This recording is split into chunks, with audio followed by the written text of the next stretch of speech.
Bonjour à tous, nous revoici donc dans le chapitre intégration. Nous avons vu donc la définition d'une intégrale, on a passé un petit peu de temps sur la partie historique, on a vu le théorème fondamental de l'intégration. Nous avons vu grâce à ce théorème fondamental comment calculer des intégrales, donc par trois méthodes, je le rappelle, hein, recherche d'une primitive, ou bien intégration par partie, ou bien changement de variable.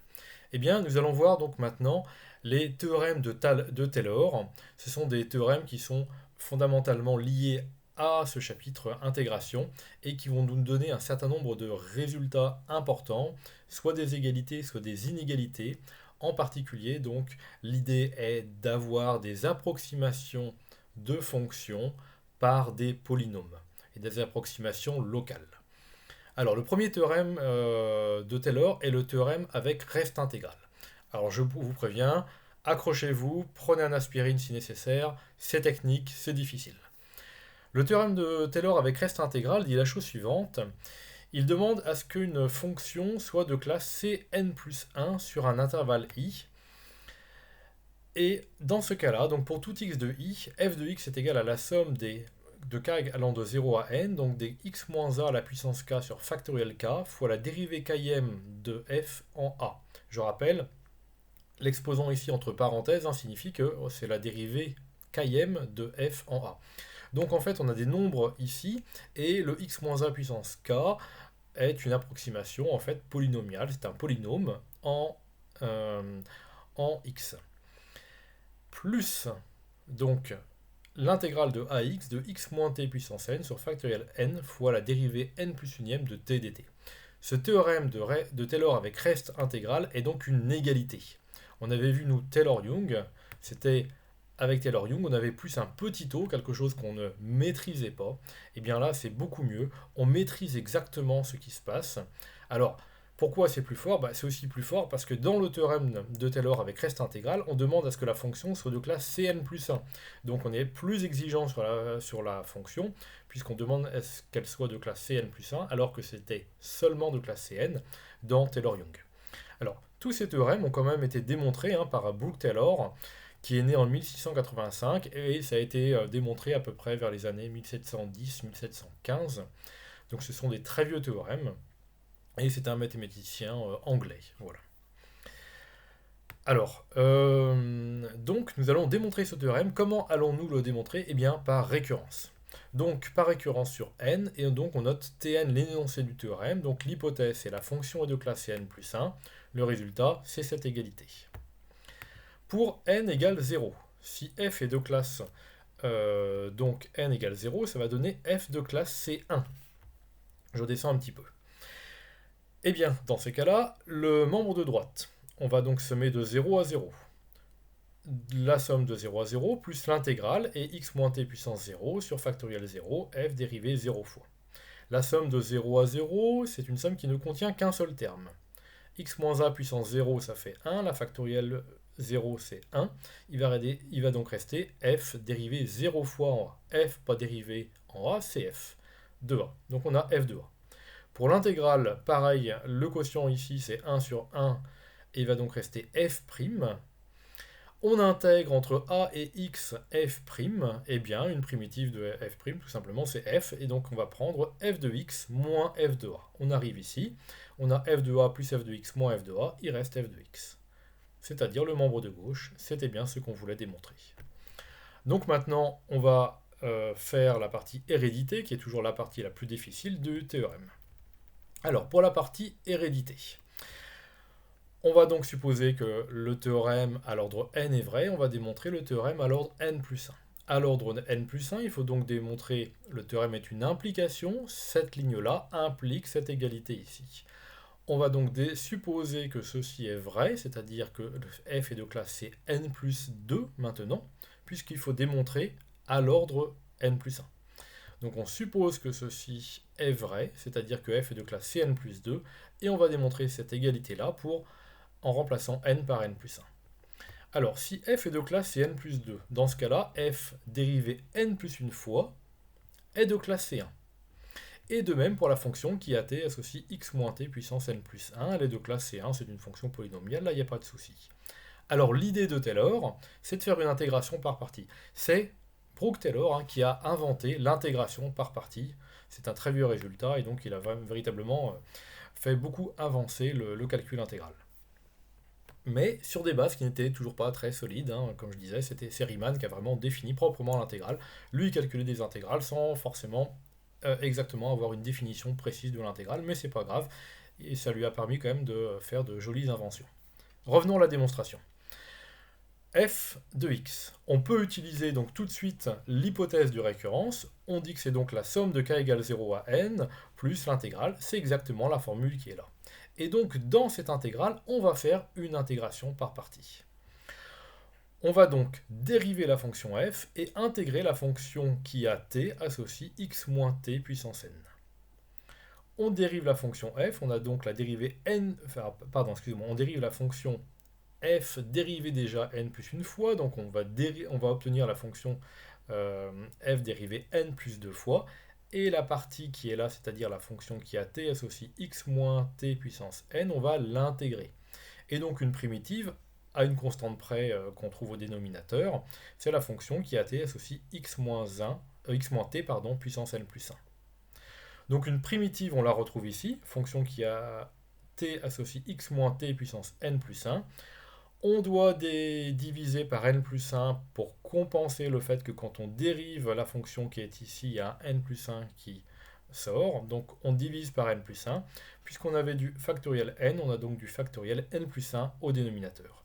Dans le crochet, on a les deux primitives entre guillemets, celle de f, donc f qui n'est pas dérivée, f dérivée n plus une fois et non pas n plus deux fois, et la fonction qui est ici. Dans le gros crochet, la valeur en x, la variable est t, la valeur en x est égale à 0, donc on a seulement la valeur en a. On soustrait à la valeur en a, comme on avait un moins, on se retrouve avec un plus. Et donc f dérivée n plus une fois en a fois x moins 1 puissance n plus 1 sur factoriel n plus 1. Quant aux membres de droite, on n'y touche pas. L'intégrale, elle est bien, on la conserve ici. La seule chose qui reste à faire, c'est ce terme-là. C'est exactement le n plus unième terme de la somme qui est ici. Donc en fait, on a rajouté un terme à la somme. On a bien démontré ce qu'on voulait démontrer. Alors, certaines personnes démontrent, ou plutôt écrivent le reste intégral un petit peu autrement. C'est ce que nous allons faire ici. Donc on va regarder le reste intégral qui est là, on le reprend. Alors excusez-moi, non pas celui-ci parce que là c'est à l'ordre n plus 1. Nous on le reprend à l'ordre n, donc x moins t puissance n sur factoriel n fois la dérivée n plus unième de f prise en t. Et l'idée, c'est que comme là on intègre entre a et x, on a un segment ax. Et bien l'idée c'est de se ramener un segment, pardon vous voyez pas, un segment plus petit 0,1 et de passer de l'un à l'autre de façon linéaire. C'est-à-dire que le segment AX, on va lui créer un paramétrage avec une variable U qui est comprise entre 0 et 1. Et donc, on va considérer la fonction qui a U associe A plus X moins A U. Quand U varie entre 0 et 1, on a ainsi un paramétrage, revoyez les paramétrages de segment, un paramétrage du segment AX. Et donc, le A plus X moins A U, on le pose comme étant égal à T. Donc on a T qui est égal à phi de U. On part donc de U entre 0 et 1. Grâce à phi, on se retrouve sur le segment AX avec la variable T. Et ensuite, donc, puisqu'on va faire une intégration par partie, un changement de variable, on a une fonction h qui ne doit être que seulement continue dans les hypothèses. Phi est de classe C1, L, ça c'est facile à vérifier. H est continu, H c'est la fonction qui a t associe x moins t puissance n sur factoriel n fois la dérivée n plus unième de f, prise en t. Je dis alors qu'on va calculer x moins t. C'est un petit calcul intermédiaire ici qui va servir par la suite. X moins t, c'est donc x moins t, c'est a plus x moins au. On simplifie un petit peu, on a du x moins a qui apparaît deux fois, on factorise par x moins a, donc x moins a facteur de 1 moins u. Allons-y, on reprend l'intégrale ici qui est l'intégrale d'au-dessus. On intègre donc la fonction h entre a et x. Et donc la fonction h qui est ici, est donc intégré entre phi de 0 et phi de 1. C'est donc l'intégrale entre 0 et 1 de f rond phi fois phi prime. Alors, où est le phi prime? Le phi prime à la physicienne, c'est du x moins a. Effectivement, dériver cette fonction par rapport à u, il reste x moins a, le phi prime est ici. F rond phi, c'est donc la fonction, en fait c'est pas f, c'est h ici, c'est h rond phi. C'est donc cette fonction-ci prise en phi. Donc on va remplacer x par, je fatigue un tout petit peu, pardon, x moins t, on va calculer voilà, le x moins t, et le x moins t justement c'est x moins a fois 1 moins u. Donc le x moins t puissance n, c'est x moins a puissance n fois 1 moins u puissance n. Le dénominateur n'a pas changé. Et on regarde la dérivée n plus unième de f en t, et donc en t, c'est-à-dire en a plus x moins a u, donc on a f dérivée n plus une fois en a plus x moins a u. Et donc ce qu'on peut faire, c'est sortir le x moins a puissance n sur factoriel n, puisqu'ici la variable d'intégration c'est u, et donc on a x moins a puissance n plus 1, puisqu'on avait un autre x moins a qui venait du phi prime, sur factoriel n, fois l'intégrale entre 0 et 1 de f dérivée n plus une fois. Donc en fait, on n'a plus seulement, n'apparaît plus seulement ici la dérivée n plus unième de f, et multiplié par donc 1 moins u puissance n, qu'on ne peut pas sortir de l'intégrale, bien sûr, puisqu'on intègre par rapport à u. Voilà une autre façon d'écrire le membre intégral de la formule de Taylor avec reste intégrale par un changement de variable. Alors un exemple d'application, prenons la fonction sinus qui a toutes les bonnes propriétés, et donc elle est par exemple de classe C3, donc si on utilise le fait qu'elle est de classe donc C3, donc on va donc pouvoir écrire sinus x égale la somme donc des différentes dérivées de la fonction sinus en prise en 0, donc on prend a égale 0 ici. Bah, si on ne dérive pas, on a sinus en 0, c'est nul. Si on dérive deux fois, on a moins sinus en 0, c'est nul. Donc reste seulement les puissances quand on prend donc la dérivée une fois, c'est-à-dire cosinus, ou la dérivée deux fois, moins cosinus, d'où le moins qui apparaît ici. Plus, donc ça c'est la partie sommatoire, et plus la partie intégrale, donc I3, intégrale à l'ordre 3. Donc c'est l'intégrale de 0 à x de x moins t puissance 3 sur factoriel 3, fois le sinus dérivé 4 fois, et donc le sinus dérivé 4 fois, c'est le sinus. Eh bien, je dis que ceci est positif. Effectivement, t est compris entre 0 et x, donc x moins t est positif, le sinus est positif. Quand on prend, donc là on travaille sur 0π, le sinus est positif, donc tout ceci est positif. Maintenant, allons à un ordre supérieur, et donc on va aller à l'ordre 4. Donc on a toujours x moins x3 sur 6 plus i4, si on va à l'ordre supérieur. Donc ça donne l'intégrale de 0 à x de x moins t puissance 4 sur factoriel 4 fois le cosinus t. Et bien cette fois-ci, cette intégrale est positive. Mais mieux que ça, cette intégrale qui dépend de x, on va la majorer. Donc on majore l'intégrale par la valeur absolue de l'intégrale par l'intégrale de la valeur absolue. Le quotient ici étant positif, il n'y a pas de problème. Le cosinus, on va tout simplement le majorer par 1. On a donc l'intégrale entre 0 et x de x moins t puissance 4 sur factoriel 4. Ces intégrales entre 0 et x de x moins t dt, on va les retrouver plusieurs fois. Et donc là, on intègre, on l'a déjà eu une fois d'ailleurs, c'est du x5 sur factoriel 5 quand on cherche une primitive et qu'on prend la valeur en x qui est nulle, moins la valeur en 0. Voilà. Donc, si on utilise cette majoration de sinus en majorant i4 en valeur absolue, et de même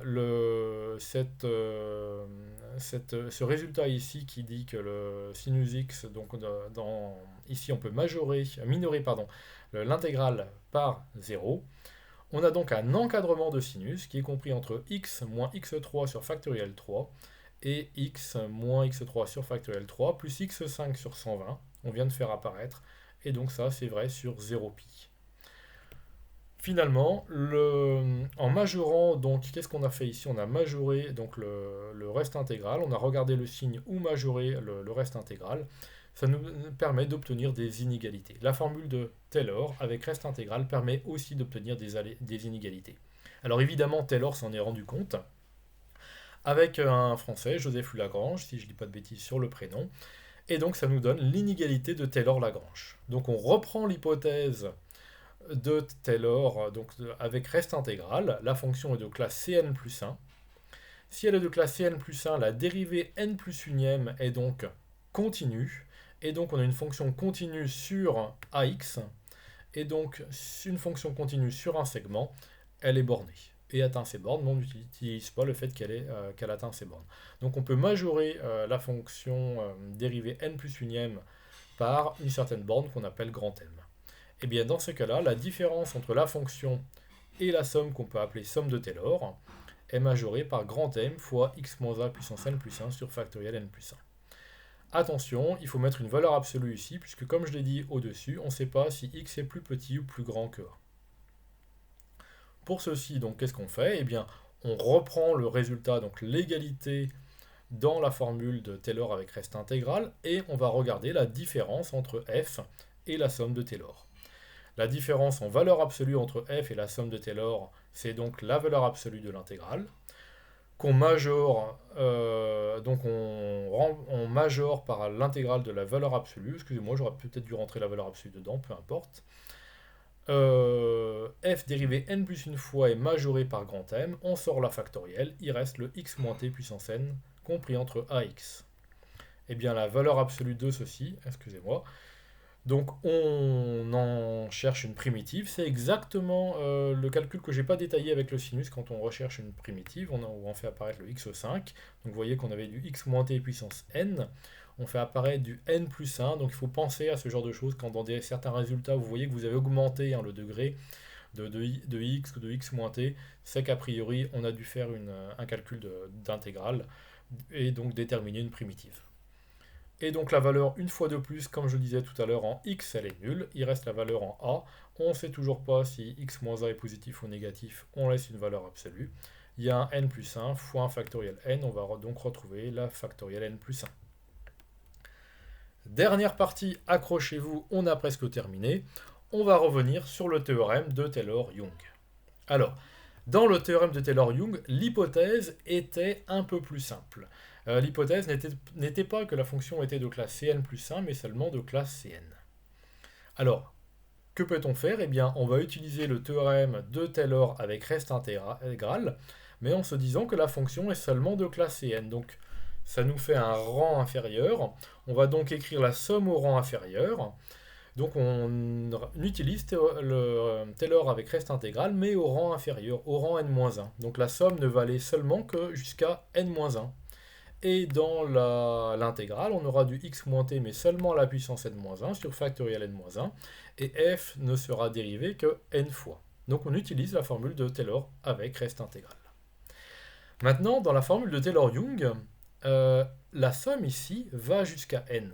Et donc, il nous manque le dernier terme de cette somme. Donc le dernier terme de cette somme, pour k égale n, c'est exactement f dérivé n en a, donc l'évaluation de la dérivée n de f en a sur factoriel n fois x moins a puissance n.